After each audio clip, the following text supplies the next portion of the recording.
Bismillahirrahmanirrahim. Assalamualaikum warahmatullahi wabarakatuh. Perkenalkan, nama saya Muhammad Aris Setiardana dengan NIM 2022-188-004. Di sini saya akan melakukan presentasi terkait proposal penelitian pada blok metodologi penelitian yang berjudul pengaruh OAT TBRO terhadap kadar hemoglobin dan juga hematokrit pada pasien TBRO di Rumah Sakit Ibnu Sina Gresik. Di sini dengan pembimbing satu saya adalah Dr. Afrita Amalia Letupa, spesialis paru.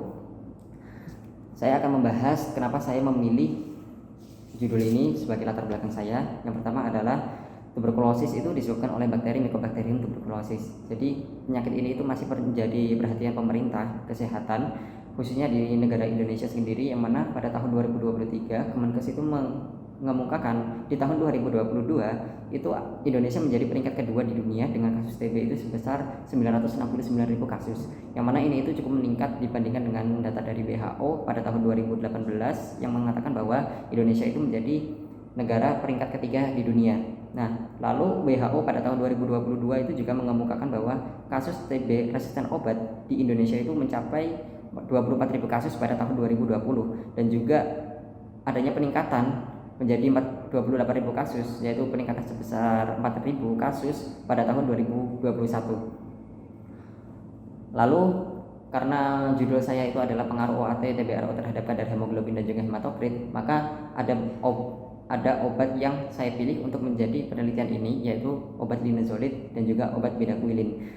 Kenapa saya memilih obat ini? Karena linezolid sendiri itu berfungsi untuk menghambat sintesis ATP pada bakteri dan juga sama halnya dengan bedaquiline. Nah, tetapi ada beberapa penelitian sebelumnya yang mengatakan bahwa obat ini itu memiliki efek samping berupa anemia. Lalu apa perbedaan dari penelitian sebelumnya? Jadi penelitian terhadap TBRO terkait dengan anemia ini itu masih sangat jarang sekali dilakukan, khususnya di negara Indonesia sendiri. Dan adapun dari penelitian sebelumnya itu kebanyakan hanya membahas terkait dari pengaruh TBRO-nya, jadi pengaruh kondisi TB resisten obat itu terhadap kadar hemoglobin atau hematokrit atau anemia. Jadi di sini saya ingin melakukan penelitian yang lebih spesifik terhadap pengobatannya, apakah dapat menimbulkan gejala anemia yang dapat dipengaruhi oleh beberapa faktor yang akan saya jelaskan di tujuan khusus nanti. Lalu kenapa kok saya memilih Kabupaten Gresik sebagai tempat penelitian saya? Jadi dari data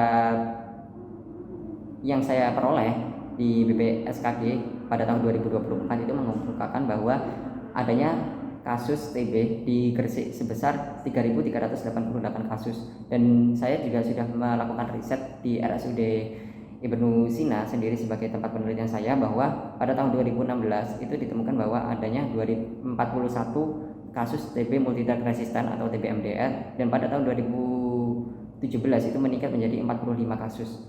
Oleh karena itu, dan juga di Gresik sendiri, sejauh informasi yang saya cari itu untuk penanganan kasus pada TBRO di Gresik itu hanya di RSUD Ibnu Sina. Oleh karena itu, Rumah Sakit Ibnu Sina Gresik menjadi rumah sakit yang akan menjadi penelitian saya terkait dengan kasus pada judul saya. Selanjutnya adalah rumusan masalah. Di sini untuk rumusan masalahnya adalah bagaimana pengaruh OAT TBRO terhadap kadar hemoglobin dan hematokrit pada pasien TBRO di RS Ibnu Sina. Untuk tujuan umumnya dibagi menjadi dua, yaitu tujuan umum dan juga tujuan khusus. Untuk tujuan umum sendiri itu terdapat pengaruh OAT TBRO terhadap kadar hemoglobin dan hematokrit pada pasien TBRO di RS Ibnu Sina Gresik. Untuk tujuan khususnya, saya akan mengevaluasi apakah terdapat mengidentifikasi usia dengan kadar hemoglobin dan juga hematokrit pada pasien TBRO, lalu untuk jenis kelaminnya juga, dan juga untuk indeks massa tubuhnya juga. Lalu untuk manfaatnya, di sini untuk manfaat yang bisa didapatkan secara teoritis itu adalah sebagai gambaran untuk penelitian sebelumnya, jadi sebagai bahan untuk penelitian selanjutnya, dan juga bisa memberikan gambaran hasil kadar hemoglobin dan juga hematokrit pada pengobatan OAT TBRO. Lalu untuk yang manfaat praktis itu dapat membantu klinis dalam memberikan informasi dan juga gambaran kadar hemoglobin dan juga hematokrit pada pasien dengan pengobatan OAT TBRO. Untuk tinjauan pustaka sendiri di sini dibagi menjadi 6 tinjauan pustaka, jadi tidak semua terbahas. Yang pertama saya bahas itu adalah definisi, lalu ada penularan, patogenesis, penegakan diagnosis, tata laksana, regimen pengobatan TBRO, dan juga hubungan obat anti tuberkulosis TBRO dengan anemia. Yang mana untuk anemia yang saya periksa ini adalah hemoglobin dan juga hematokritnya. Untuk definisi sendiri, tuberkulosis itu disebabkan oleh bakteri Mycobacterium tuberculosis yang nanti dapat menyebabkan penyakit tuberkulosis pada seseorang. Nah, bakteri ini itu memiliki genom Mycobacterium yang nanti pada suatu kondisi tertentu itu dapat bermutasi dan memodifikasi diri sendiri sehingga dapat menyebabkan resistensi ke obat-obat pada OAT tertentu. Selanjutnya adalah bagaimana penularan dan juga patogenesis pada penyakit ini. Jadi penyakit Mycobacterium itu ditularkan melalui droplet yang bisa terbentuk dari orang saat bersin, batuk, ataupun berbicara. Nah, droplet ini itu dapat mengandung 1-5 mikron bakteri di dalamnya. Dan juga bakteri ini itu mampu bertahan di udara selama kurang lebih 4 jam.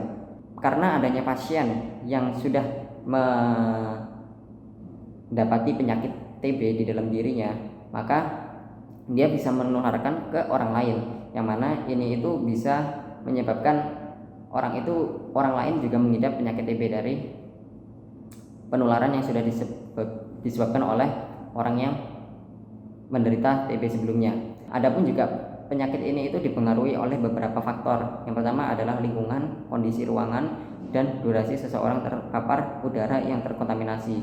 Jadi untuk kondisi ruangan sendiri itu bagaimana ventilasi terhadap ruangan tersebut, sirkulasi udaranya bagaimana.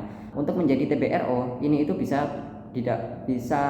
berasal dari 2 hal. Yang pertama didapat, yaitu kalau didapat berarti Mycobacterium tuberculosisnya itu mengalami modifikasi struktur sehingga dia mampu bertahan terhadap OAT tertentu. Lalu untuk yang ditransmisikan berarti seseorang yang sudah mengidap TBRO itu dapat menularkan TBRO-nya ke orang lain yang tanpa adanya gejala TBRO sebelumnya.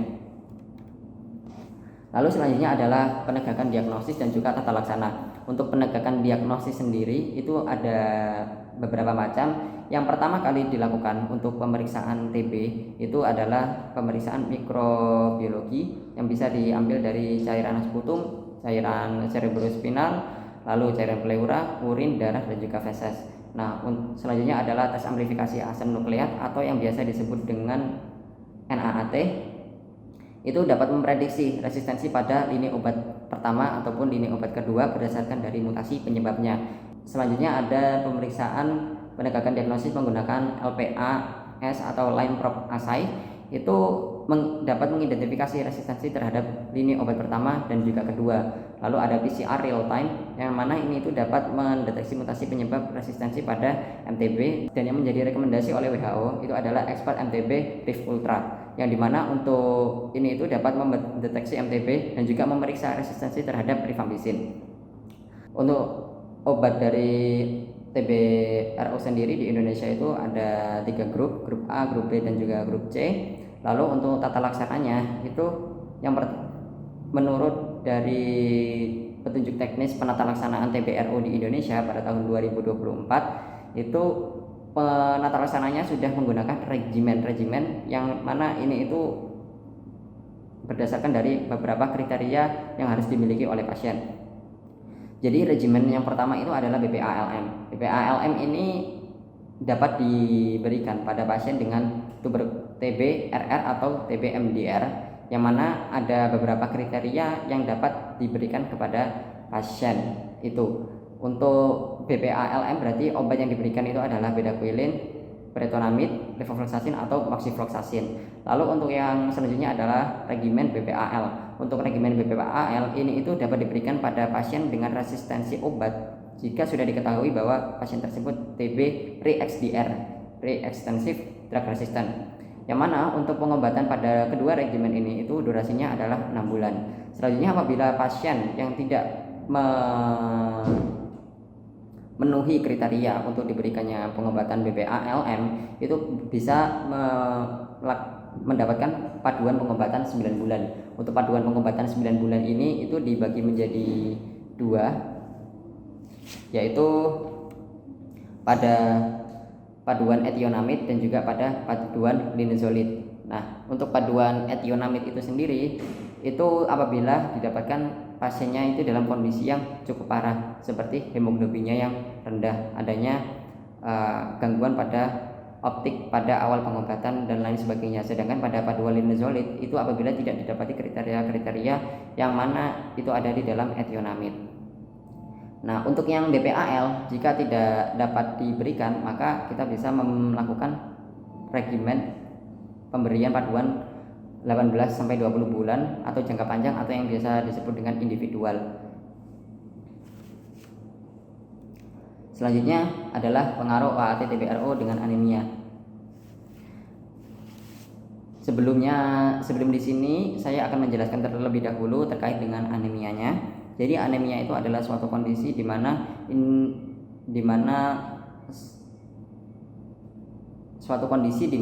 keadaan tubuh itu kekurangan sel darah merah atau bisa kekurangan hemoglobin. Nah, hemoglobin sendiri itu adalah suatu struktur yang dapat mengangkut oksigen untuk mencukupi kebutuhan dari sel-sel yang ada di dalam tubuh. Dan juga untuk hematokrit itu adalah rasio volume sel darah merah di dalam aliran vaskularisasi dalam tubuh. Nah, lalu juga ada anemia yang disebabkan oleh suatu penyakit kronis, yang mana anemia ini itu dapat timbul dari adanya sitokin inflamasi yang disebabkan oleh adanya penyakit kronis, yang mana ini akan meningkatkan hepsidin. Nah, hepsidin yang meningkat yang disintesis oleh hati ini itu dapat menurunkan kadar ferrin yang ada di dalam tubuh atau kadar zat besi, dan juga absorpsi pada zat besi pun juga akan berkurang, sehingga untuk sintesis hemoglobinnya juga akan menurun dan terjadilah anemia. Lalu untuk hubungan dari OAT-TBRO dengan anemia, TBRO bakterinya ini itu dapat merusak bagian permeability transmission pore complex atau yang biasa disebut dengan MPTC. Akibatnya apa? Akibatnya terjadilah disfungsi mitokondria. Nah, karena adanya disfungsi mitokondria, dan mitokondria itu adalah suatu struktur dalam sel yang bertugas untuk menghasilkan energi, maka adanya penurunan ATP. Dikarenakan adanya penurunan ATP, maka terjadilah supresi sumsum tulang, yang mana untuk membentuk sel-sel darah merah ini itu tidak dapat maksimal. Lalu untuk dari segi OAT-TBRO-nya sendiri, itu karena saya membahasnya itu adalah yang linezolid dan juga yang bedaquiline, maka linezolid sebenarnya itu juga bisa menyebabkan disfungsi mitokondria, dikarenakan cara mekanisme kerja dari linezolid sendiri itu adalah menghambat sintesis protein di dalam suatu struktur bakteri, yang mana ini itu secara tidak langsung juga dapat menghambat sintesis protein di sumsum tulang. Nah, lalu linezolid itu juga dapat mengganggu fosforilasi miosin rantai ringan 2, yang mana ini itu adalah suatu hal yang dibutuhkan oleh megakaryosit untuk pematangan. Karena fosforilasi miosin rantai 2-nya itu terganggu, otomatis megakaryositnya juga akan terganggu, dan akhirnya terjadilah supresi pelepasan pada platelet yang dapat menyebabkan anemia dan juga trombositopenia. Lalu untuk yang linezolid ini itu akan bergabung dengan membran polisakarida dari bakteri menjadi kompleks linezolid platelet dan juga immunoglobulin G, yang nanti itu dapat menyebabkan anemia. Yang selanjutnya adalah kerangka konseptual dan juga hipotesis. Jadi untuk kerangka konseptualnya di sini ada bagian yang saya teliti dan juga ada bagian yang tidak saya teliti. Jadi sesuai dengan penjelasan di awal bahwa penyakit tuberkulosis itu disebabkan oleh bakteri Mycobacterium tuberculosis, yang mana pada hasilnya itu dapat ditemukan bahwa pasien itu sensitif obat ataupun resisten obat. Dan di sini yang saya teliti itu adalah yang resisten obat. Lalu oleh karena itu pasien akan mendapatkan pengobatan TBRO. Nah, pengobatan TBRO ini itu ada mekanisme kerja obat dan juga efek samping pada obat. Di sini yang saya teliti itu adalah efek samping pada obat yang nantinya akhirnya itu ada menggambarkan kondisi suatu anemia pada pasien yang terindikasi TBRO dengan pengobatan OAT-TBRO itu tersebut. Dan ada hal lain yang dapat menyebabkan suatu anemia yang tidak saya teliti itu adalah kehamilan dan juga genetik. Jadi untuk hipotesis penelitian saya itu pada H0-nya itu tidak terdapat pengaruh OAT TBRO terhadap kadar hemoglobin dan juga hematokrit. Lalu untuk H1-nya itu terdapat pengaruh OAT TBRO terhadap kadar hemoglobin dan juga hematokrit.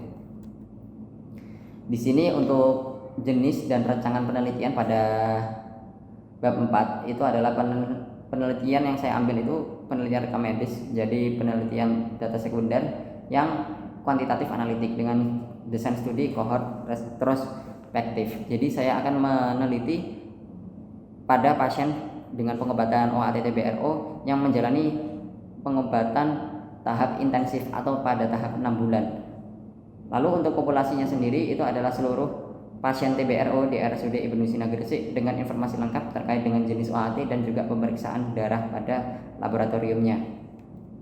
Selanjutnya di sini juga saya akan memberikan kriteria inklusi dan juga eksklusi. Untuk kriteria inklusi sendiri itu pasien pasien TBRO yang sedang menjalani pengobatan OAT TBRO, lalu pasien yang menjalani pengobatan itu pada tahun 2016 dan juga sampai dengan 2025. Lalu untuk pasien dengan usia 15 sampai 70 tahun, karena pada kriteria pengobatan TBRO itu ada kriteria bahwa anak harus di atas 14 tahun untuk dapat mendapatkan pengobatannya.